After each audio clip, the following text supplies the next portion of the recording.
And now to the very latest on the coronavirus here in Florida, and a big new number to tell you about today. The state reported more than 6,800 new cases today.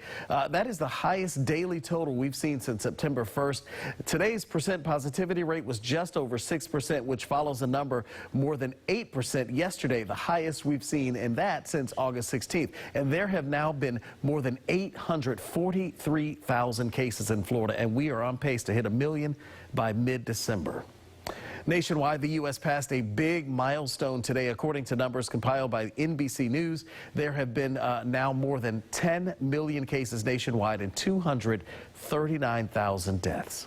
And while those numbers paint a big picture, they all represent someone who has struggled and many who are still struggling with this pandemic. 8 on your side's Justin Checker joining us now live outside Tampa with that story. One man's battle with this virus. Justin.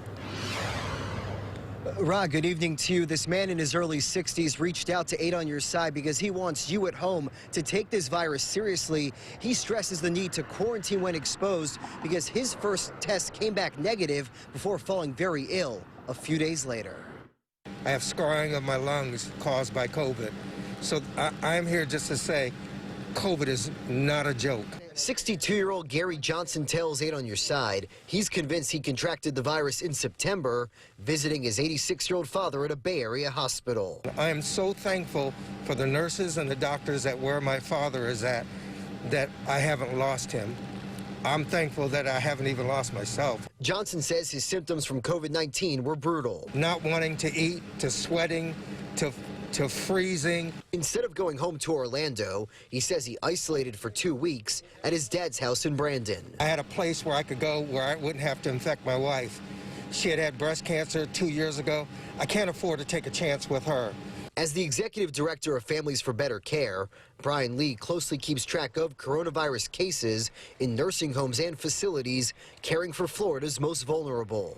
But right now, it's trending higher again, and I think that's a reflection about what's going on in the state. In the updated guidance on the limited reopening of long-term care facilities, the state is allowing residents to leave for holidays and overnight visits. But Lee told me the policy is dangerous as the state's positivity rate is rising. Once it gets into these facilities, it spreads like wildfire. More people, residents and staff become infected, and more people die. Heading into the holidays, Johnson says families need to be careful. Maybe everybody who is going to Thanksgiving dinner at their family's house, maybe 5 days before they all get a COVID test.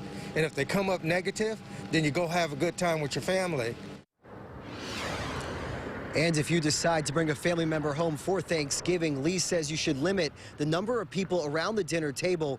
He also says residents returning to long-term care facilities need to be tested because catching an infection could prevent an outbreak. We're live tonight in Tampa. I'm Justin Shecker, 8 on your side.